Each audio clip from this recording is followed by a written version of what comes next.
Bonjour. Aujourd'hui, on va s'attaquer à un sujet de santé essentiel, l'accident vasculaire cérébral, ou AVC. De l'alerte des premières secondes jusqu'au long parcours de la récupération, on va voir ensemble ce qu'il faut absolument savoir. Chaque seconde compte. C'est une phrase qu'on entend tout le temps, n'est-ce pas?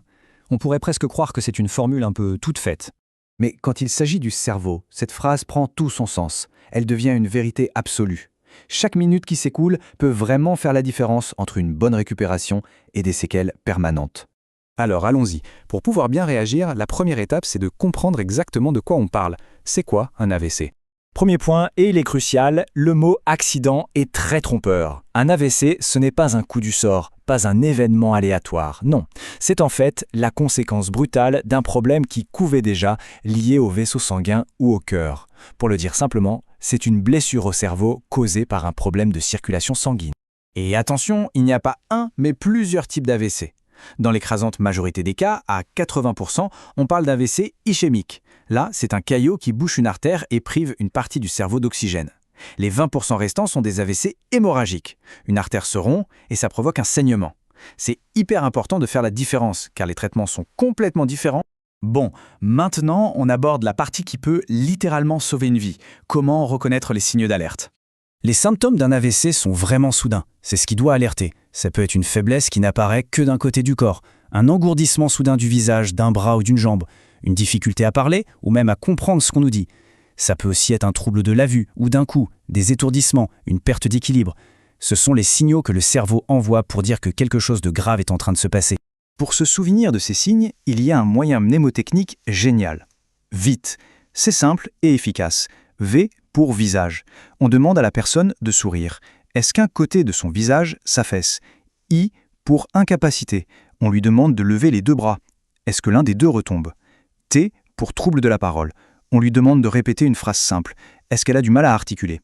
Et le E, c'est le plus important. Extrême urgence. Si un seul de ces signes est présent, on n'hésite pas une seconde, on appelle les secours.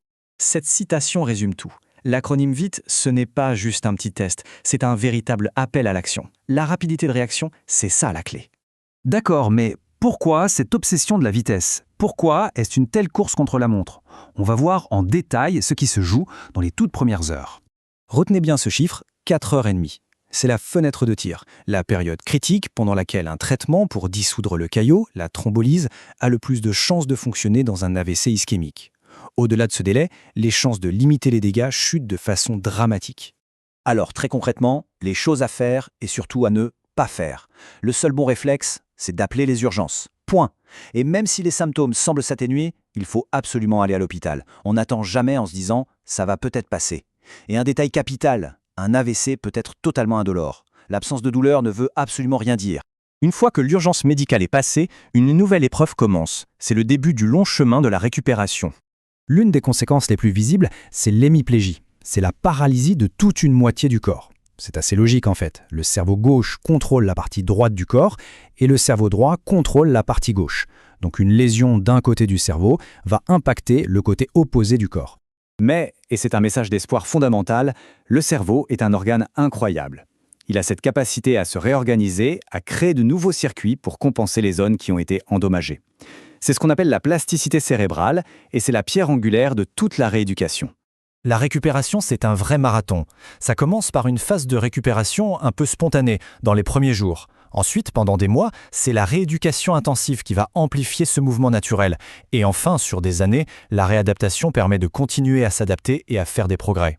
Mais concrètement, au quotidien, ça donne quoi? Voyons un peu comment on peut reconquérir son autonomie pas à pas. Parfois, des aides toutes simples peuvent faire une différence énorme. Une canne, par exemple. Ça paraît peu de choses, mais ça améliore la sécurité, ça permet de mieux marcher et donc de pouvoir sortir, de garder une activité. C'est fondamental. Et il y a plein d'adaptations possibles. Une canne tripode avec 3 pieds offre encore plus de stabilité. Et regardez cette technique pour faire ses lacets d'une seule main.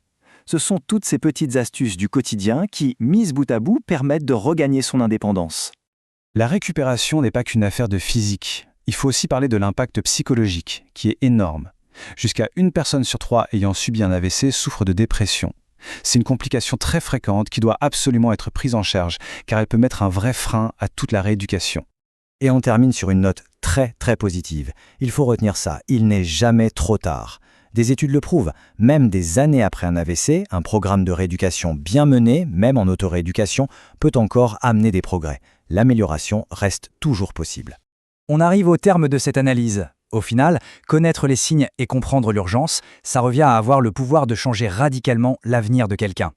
La question, ce n'est pas de se demander si on sera un jour confronté à ça, mais de s'assurer que le moment venu, on sera prêt. Abonnez-vous pour une nouvelle vidéo santé chaque jour.